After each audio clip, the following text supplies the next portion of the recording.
ڈاکو کو اسلام میں کیا حکم دیا؟ جو دن دہاڑے لوگوں کو گن پوائنٹ پہ چیزیں چھینتے ہیں، اسلام نے حکم دیا کہ ڈاکوؤں کی کوئی جماعت کہیں حملہ کرتی ہے، کسی کی ڈکیتی کرتی ہے، راستے سے مسافروں کو لوٹتی ہے، تو قرآن نے کیا سزا دی؟ انما جزاء الذین یحاربون اللہ ورسولہ ویسعون فی الارض فسادا ان یقتلوا او یصلبوا او تقطع ایدیہم وارجلہم من خلاف او ینفوا من الارض. 4 سزائیں اللہ نے ڈاکو کی بیان کی ہیں. ان یقتلوا، ان کو قتل کیا جائے، او یصلبوا، سولی پہ لٹکایا جائے، او تقطع ایدیہم وارجلہم من خلاف، دایاں ہاتھ اور بایاں پاؤں کاٹا جائے، او ینفوا من الارض، زمین سے محبوس قید کر دیا جائے. تو علماء کہتے ہیں چار درجات ہیں ڈاکو کے، 4 اسٹیپ ہیں.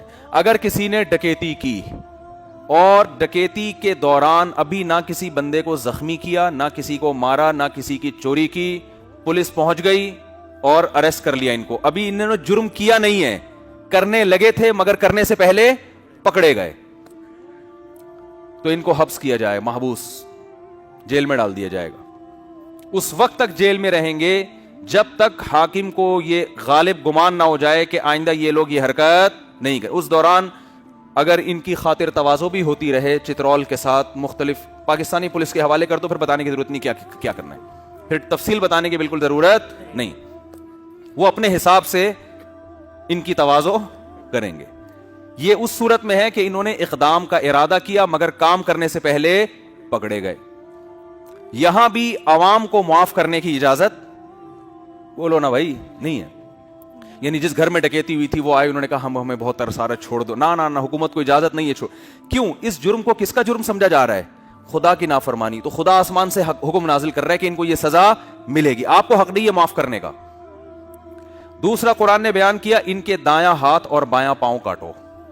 یہ اس صورت میں کہ جب انہوں نے مال لیا ہو، کسی کو قتل نہ کیا ہو. ایک بندے نے بھی لے لیا نا، 10 ڈاکو تھے، ایک نے مال لے لیا، 9 تماشا دیکھ رہے تھے، ہاتھ اور پاؤں 10 کے کٹیں گے. بات نہیں آ رہی سمجھ میں؟ یہاں بھی اشکال ہوتا ہے بھائی انہوں نے تو صرف ابھی ایک موبائل ہی لے کے نکلے ہیں بھائی. موبائل کی قیمت کتنی ہوگی؟ لاکھ روپے ہوگی، 1.5 لاکھ روپے ہوگی. یا کسی خاتون کے بندے چھین کے بھاگ گئے، پولیس آئی اور بھاگ گئے، یا ویسے ہی ان کا ارادہ ہی اتنی ڈکیتی کا تھا، لاکٹ لے کے نکل گئے، وہ اس کی قیمت لاکھ ہوگی، 1.5 لاکھ ہوگی، اور ایک آدمی نے کیا ہے اور 10 کا دایاں ہاتھ اور بایاں پاؤں کاٹا جا رہا ہے. ظاہر یہ بات عجیب سی لگتی ہے بھائی. کیوں بھائی؟ دنیا کا لا تو یہی کہتا ہے نا بھائی. وہ کہیں گے یار 1 لاکھ کا موبائل لیا اور دایاں ہاتھ اور بایاں پاؤں آپ کاٹ رہے ہو ان کا، یہ کون سی عقل میں آنے والی بات ہے؟ لیکن قرآن کیا کہہ رہے ہیں؟ یہ لوگ زمین میں فساد مچا رہے ہیں. تو یہ اللہ اس کے رسول کے مجرم ہیں، یہ عوام کے مجرم نہیں ہے.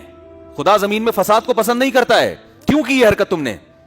اور 9 کو اس لیے ہاتھ پاؤں کٹے گا کہ بھائی ان کی مدد سے اس نے کیا یہ کام، اس میں طاقت پیدا ہوئی ہے 9 کی وجہ سے کہ میرے ساتھ 9 بندے موجود ہیں. تو اب آپ بتاؤ، ہاتھ کروڑوں اربوں روپے کا، پاؤں کروڑوں اربوں روپے کا. تبھی تو غیر مسلموں کو اسلام کی سزاؤں پہ حیرانگی ہوتی ہے، یار اتنی سخت سزائیں کیوں رکھی ہیں؟ چور نے 10,000 روپے چرائے اور اسلام کہتا ہے ہاتھ کاٹ دو. یہ وحشیانہ سزائیں ہمیں قبول نہیں ہیں. بھائی اسلام اس کو اس حیثیت سے دیکھتا ہے کہ یہ اللہ کا جرم ہے، یہ مخلوق کی نافرمانی بات کے درجے میں، یہ خدا کی نافرمانی ہو رہی ہے. فَعَصَوْا رَسُولَ رَبِّهِمْ، یہ تو اللہ کے بھیجے ہوئے پیغمبر کی نافرمانی، تو وہ اللہ کی نافرمانی ہے نا. تو اگر انہوں نے چوری بھی کی تو ہاتھ اور پاؤں کاٹا جائے گا. اور اگر اس دوران کسی بندے کو مار دیا لیکن چوری نہیں کی، بندے کو قتل کر دیا، تو جس کو قتل کیا ہے اس کو قاتل، اس کے وارثوں کو قاتل کو معاف کرنے کی اجازت نہیں. عام قتل میں کیا ہوتا ہے؟ کسی نے کسی کو پیسے کے جھگڑے میں مار دیا تو بندہ مر گیا، تو جو بندہ مرا ہے اس کے وارثین کو اجازت ہے بھائی اس قاتل سے چاہیں تو دیت لے لیں، چاہیں تو معاف کر دیں. یہ ہے نا، کیونکہ اسلام نے اس جرم کو جو جرم سمجھا ہے دنیاوی معاملات میں، وہ یہ سمجھا ہے کہ جس خاندان کے بندے کو قتل کیا ہے ان کا نقصان کیا ہے، تو ان کی نقصان کی تلافی دیت سے کرو، یا ان کو حق ہے کہ وہ تمہاری گردن اڑا دیں. اس کو قصاص کہتے ہیں. اس میں حکومت کا انوالو ہونا بھی ضروری نہیں ہے. شرعی طور پر مسئلہ یہ ہے کہ اگر کسی شخص نے کسی کو قتل کیا تو جو مقتول ہے نا، جیسے ایک آدمی نے زید کو قتل کر دیا، بکر نے قتل کیا زید کو، تو زید کے بیٹے کو یہ حق حاصل ہے کہ وہ ان کے پیٹ میں مارا جائے اور اس طرح سے ان کو گھمایا جائے, عذاب دے دے کے ان کو جان نکالی جائے گی ان کی. ایک تو ہوتا ہے نا قصاصاً تلوار سے گردن اڑا دی بس وہ اگلے جہان میں فوراً منتقل.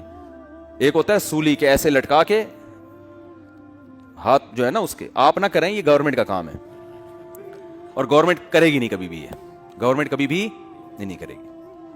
تو خیر لٹکانے کے بعد اس کے پیٹ میں برچھا مارا جائے, برچھا کا مطلب نیزہ مار کے پھر اس کو ایسے گھمایا جائے. تو اللہ فرماتے ہیں یہ ان لوگوں کا بدلہ ہے جو زمین میں فساد مچاتے ہیں. تمام فقہا کا اتفاق ہے یہ سزا بطور حد کے دی جائے گی. حد کا مطلب اس میں عوام کو معاف کرنے کا حق یا گورنمنٹ کو معاف کرنے کا حق نہیں ہے, نہ کسی کی اپیل پر معافی ہوگی, کیونکہ اللہ کہتے ہیں یہ لوگ اللہ اس کے رسول سے جنگ لڑ رہے ہیں. رسول کا ذکر تو تبرکن کر دیا نا کہ گویا جو مجھ سے ہے تو گویا رسول سے بھی ہے, ورنہ حقیقت میں کس سے جنگ ہے, یہ اللہ سے جنگ ہے کہ اللہ زمین میں فساد کو پسند نہیں کرتا اور یہ کیا کر رہے ہیں, زمین میں فساد پھیلا رہے ہیں. تو یہ بات سمجھنے کی ضرورت ہے. قاتل کو دنیا میں تو یہ حق اللہ ہے, ایک آدمی کسی دوسرے آدمی کو ذاتی دشمنی کی بیس پہ قتل کر دیتا ہے تو دنیاوی احکام میں تو اللہ نے اس کو حقوق العباد رکھا ہے کہ تمہارا معاملہ ہے, تم چاہو معاف کر دو, تم چاہو چھوڑ دو. جبکہ حدود وہ چیز ہے کہ دنیاوی معاملے میں بھی اللہ نے اس کو اپنا حق رکھا ہے. حدود سمجھتے ہیں, کچھ سزائیں اسلام میں ہوتی ہیں جو بطور حد کے ہوتی ہیں. حد کا مطلب جیسے زانی کی سزا ہے 100 کوڑے, شادی شدہ ہے تو رجم, اس میں کسی کو معاف کرنے کا اختیار نہیں ہے. یہ اللہ کہتا ہے گویا میری نافرمانی ہوئی ہے تو میں سزا دوں گا, تو میں معاف کرنے کا حق ہے میرے پاس, کسی اور کے پاس نہیں ہے. تو گورنمنٹ اس میں مجبور ہوگی کہ وہ لازمی سزا کو نافذ کرے, اس کے پاس معافی کا آپشن اللہ نے نہیں رکھا. اور کچھ سزائیں ایسی ہیں جو حقوق العباد کی وجہ سے دی جاتی ہیں, جیسے ادھر تھپڑ لگایا اس نے تو یہ حقوق العباد ہے, اسلام نے آپ کو اجازت دی کہ پہلے اپنے کو ناپو, آپ اتنا بڑا ہے یا نہیں ہے ٹھیک ہے, اسی حساب سے آپ اس کے تھما دو. تو یہ حقوق العباد ہیں. حقوق العباد کا مطلب اللہ نے آپ کو آپشن دیا, بھائی تمہارا مسئلہ ہے, چاہو تو معاف کر دو, چاہو تو چھوڑ دو, بلکہ معافی کی ترغیب دی اللہ تعالیٰ نے. فمن عفی لہ من اخیہ شیء, فرمایا مقتول کے وارث اگر قاتل بھائی کو معاف کر دیں, بھائی کا لفظ اللہ نے اس کے لیے کہا ہے, دیت لے کے چھوڑ دیں تو یہ بہت اچھی بات ہے, حوصلہ افزائی کی ہے. فمن تصدق بہ فہو کفارۃ اللہ, آنکھ کے بدلے آنکھ, ناک کے بدلے ناک, کان کے بدلے کان. کوئی کان کاٹ دے آپ کا, اسلام نے آپ کو اجازت دی آپ بھی اس کا کان کاٹ دو, لیکن وہ یہ سیاستاً یہ کہا جاتا ہے کہ یہ کام گورنمنٹ کے ذریعے کیا جائے, خود سے نہ کیا جائے. گورنمنٹ جب کان نہیں کاٹ رہی تو پھر جو سزا گورنمنٹ دے, کیونکہ خود سے لوگوں کو اجازت دیتے ہیں تو اس سے ڈر یہ ہوتا ہے کہ ایسا نہ ہو کاٹا کسی اور نے وہ کان, آپ جا کے کسی اور کا کان کاٹ دیں, اس نے یہ والا کاٹا تھا آپ نے وہ والا کاٹ دیا, اور پھر اس نے چھری سے کاٹا تھا آپ کینچی سے جا کے کاٹ رہے ہیں تو ناک کے بدلے ناک, آنکھ کے بدلے, کیسا عدل والا نظام ہے. کسی نے جان بوجھ کر آپ کی آنکھ پھوڑی ہے تو اسلام آپ کو یہ اجازت دیتا ہے کہ اسی آنکھ کی بینائی آپ ضائع کر سکتے ہیں. ہاں غلطی سے نہیں کہ کرکٹ کھیل رہا تھا یا گلی ڈنڈا کھیل رہا تھا اتفاق سے لگ گئی, وہ نہیں ہے, اس میں نہیں قصاص کی اجازت. جان کر اس نے آپ کی آنکھ میں ہی خنجر مارا ہے تو اسلام آپ کو اجازت دیتا ہے کہ جس آنکھ کو پھوڑا ہے آپ بیائی نہیں وہی آنکھ پھوڑ سکتے ہو. لیکن قرآن ترغیب دے رہا ہے فمن تصدق بہ, اگر معاف کر دو گے فہو کفارۃ اللہ, تو یہ تمہارے گناہوں کی معافی کا ذریعہ بنے گا, کفارہ بنے گا, تمہارے گناہ بھی اللہ معاف کرے گا. ترغیب دے رہا ہے قرآن, لیکن حدود میں قرآن ترغیب نہیں دے رہا. جو اللہ کے حقوق ہیں اس میں ترغیب نہیں دے رہا, اس میں اللہ کہہ رہا ہے کہ سزا دینی پڑے گی.